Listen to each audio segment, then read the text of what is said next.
For when you're sitting down, they're higher up in the room. There is not much furniture. The Pentecostal movement has a world total of about 60 million. It's one of the world's fastest growing religions. Is quite direct and emotional language. They believe in prophecy, speaking in tongues. It was a gift given to the disciples at Pentecost. That's where they get their name from. Sin is regarded as the cause of ill health, physical or mental. Its cure such illnesses is to release the people from the evil power of the devil. It's a real person who can and does influence and inhabit people. Of course, the Pentecostal movement is the originator of the gospel music. The sheer energy, force and vigour of Pentecostalism can remove people from the worries and fears of everyday life. Christianity is very diverse. There's about 800 million in the world. These are nuns having a joke about something, I think.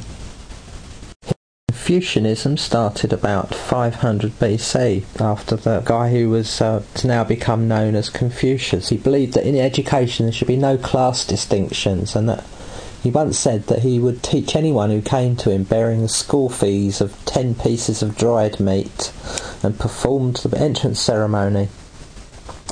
One of his followers asked what sort of man Confucius was. He did not know how to reply. Confucius said, "Tell him that Confucius is a man who is tireless in learning and tireless in teaching. When inspired, he even forgets to eat."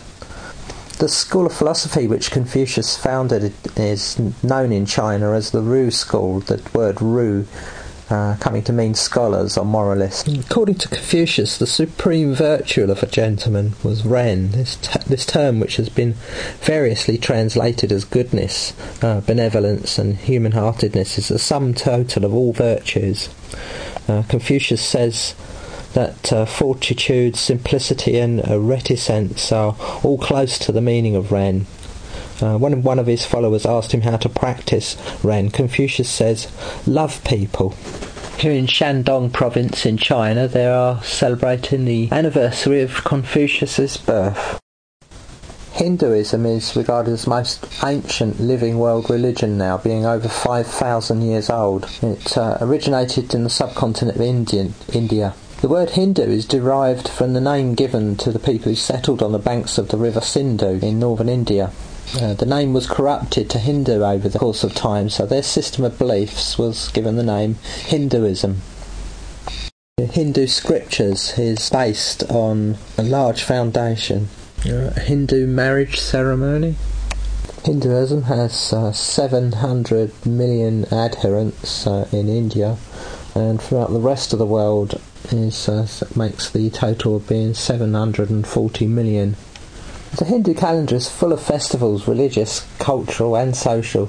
Some of the Hindu festivals are multi-purpose. For example, Holi is a religious festival and also a festival welcoming of the spring season. Everybody likes festivals because they give relief from the day-to-day routine of life and raise hopes and help people make spiritual progress.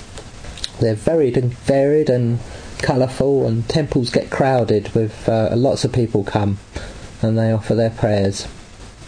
This is a picture of some people decorating a doorstep with a Rangoli pattern. Here at first light in the river Ganges in India, a woman prays. Well, the word Allah, written in Arabic, is a name given for the Almighty Creator of everything.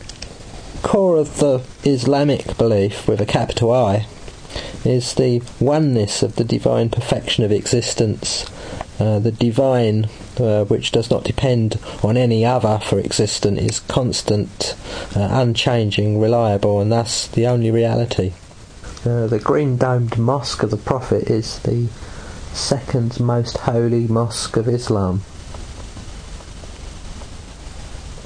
World total Islam is 1.5 billion followers. Just like the Christians are quite intolerant of other beliefs generally, the same goes for the fundamentalist Islamic regimes, the Taliban. These men are prepared to fight for what they believe in. uphold what they see as fundamental values of Islam. And the word Allah actually means more than the word creator. Humans are not only responsible to their own lives, they're responsible for the care of the environment and all other life on the planet that depends on the good behaviour of mankind. The Jewish festival of Passover, it commemorates the release of slavery in Egypt. During the Passover meal, special foods are eaten in memory of the events of the Exodus, and the youngest child present goes for a ritual question and answer process. Religious practices were usually male only, but this is changing now. Here in this Jewish wedding, there is a female rabbi. Taoism is a major religion in China. There's 16 million in China and 20 million throughout the whole world. Tao is the origin of the One, and the One is the origin of the Two. The Two gave birth to the Three, and the Three gave birth to every living thing. In other words, the Tao is the primary source of all unity and existence. And this comes the twin forces of yin and yang.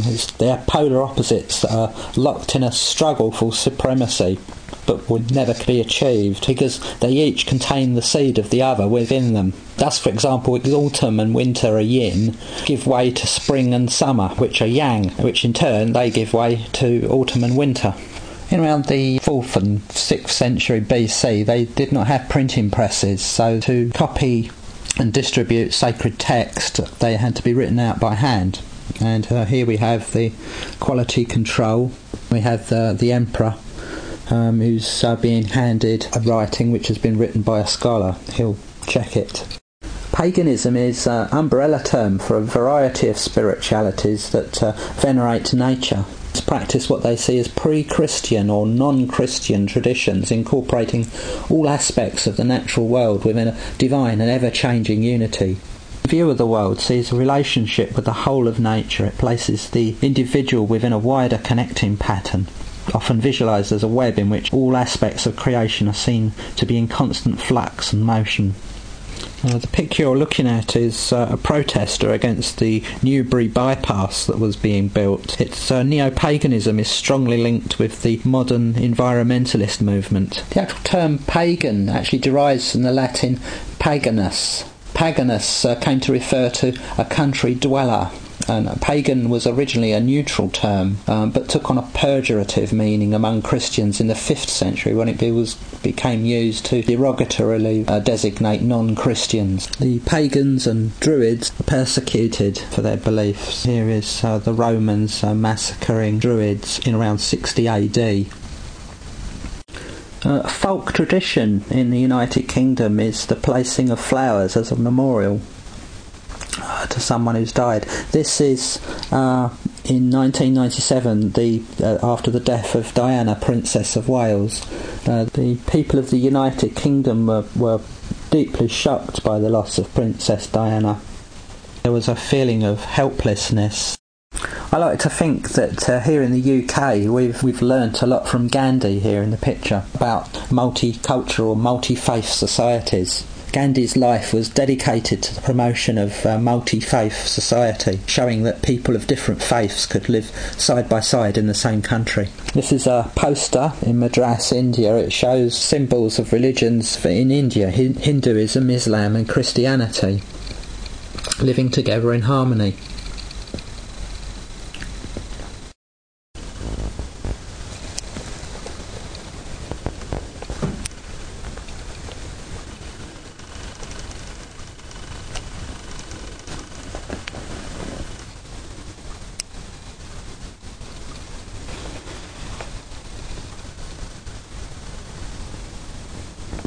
And slavery was only abolished in 1893.